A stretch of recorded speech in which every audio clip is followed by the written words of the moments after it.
Welcome to the World Cup preview, or I suppose the World Cup previews. I mean, they're qualifier events, aren't they? The ICC can call this the World Cup as much as it wants, but everyone knows it's just another qualifying event that they've dressed up. I mean, we've been saying that for years. I feel like I don't need to say that, and yet I feel like I just did. These teams should be in the main show, but they are not at the moment in the main show, but let's treat them like they are. This is the last knot. My dad told me to say this. Namibia last time were really the little engine that could. I think we saw the very best of them in that tournament, and there should be a regression from there. I mean, I know that sounds unfair, but when you start to dive a little bit deeper on this team, it's not quite as strong as it should be. You're not going to believe this, but they do have strengths. Like, for instance, they have actually found another left arm seamer. At this stage, I'm finding it hard to believe that anyone who's ever bowled with their left arm quicker than 60 miles an hour hasn't played for Namibia. They have added Tangini Lungamini. How on earth does a country who has, 40 cricketers end up in the world tournament with 5 guys who have bowled southpaw seam internationally? It's crazy. And it's a huge advantage for them. If they ever wanted to, and I think we'd all admit it would be pretty cool if they did, they could bowl with a 5-man left arm seam attack. Awesome.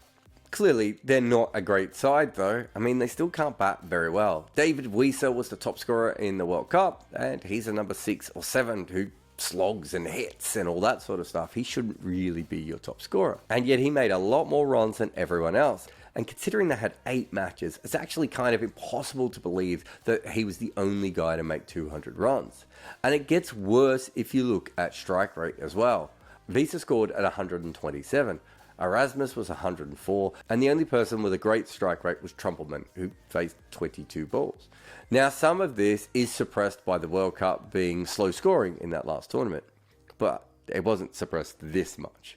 You really shouldn't have so many batters scoring at under a run a ball in a World T20. If Wiese and Erasmus both score a lot of runs, and the left armers continue to bowl well, they could certainly advance from this group. I think we have to assume that Sri Lanka will qualify first and that the UAE would struggle on Australian surfaces. That leaves a straight shootout really between Namibia and the Netherlands for the second round. Having watched a lot of both teams, I think the Netherlands are a better team, but I also think that Namibia can still get through, partly just because they are much harder to beat than the Netherlands can be. And there's one other thing in Namibia's favour. They should be far more used to quicker pitches than the Dutch are.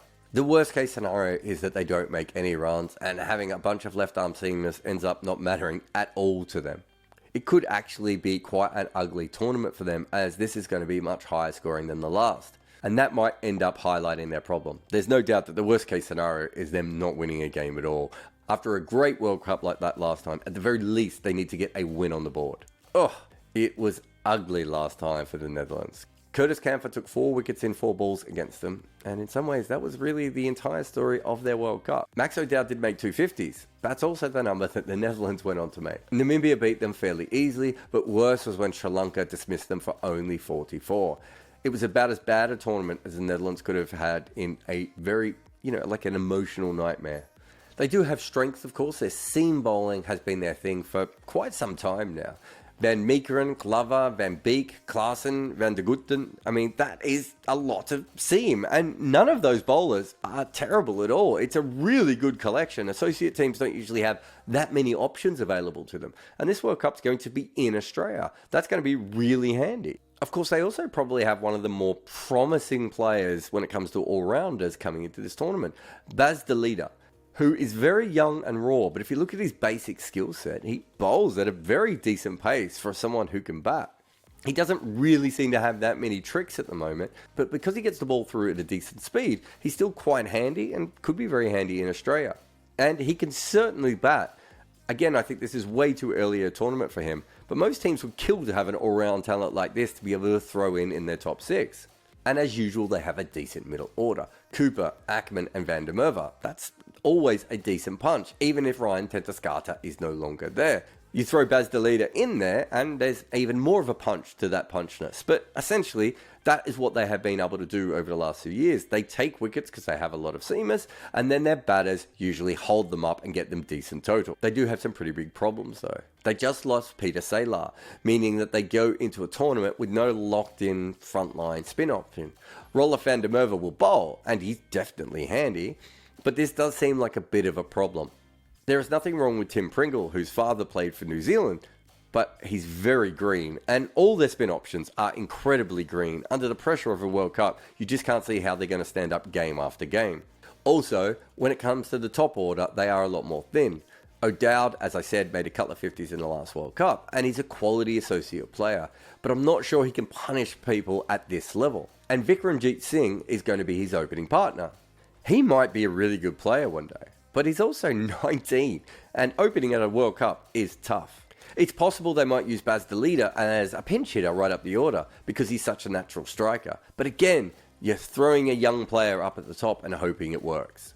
I think the best case scenario is because they have a bunch of quality seamers and a locked in middle order, they should be a pretty good combination for Australia of all places.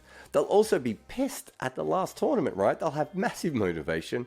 And if their team clicks, I really can't see how Namibia can hang with them.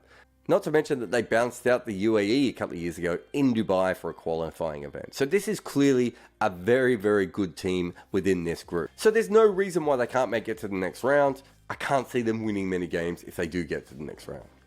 However, Namibia did beat them last time. They will struggle with Sri Lanka, obviously, and the problem is that if they lose that game, they have to beat Namibia, and Namibia don't make many mistakes as a team. So the Dutch look like a really good team on paper. They should beat the UAE, but if they lose to Namibia, they're a very good chance of not going through to the next round. And I think that would be the absolute worst case. 2 tournaments in a row, them not making it past the qualifier.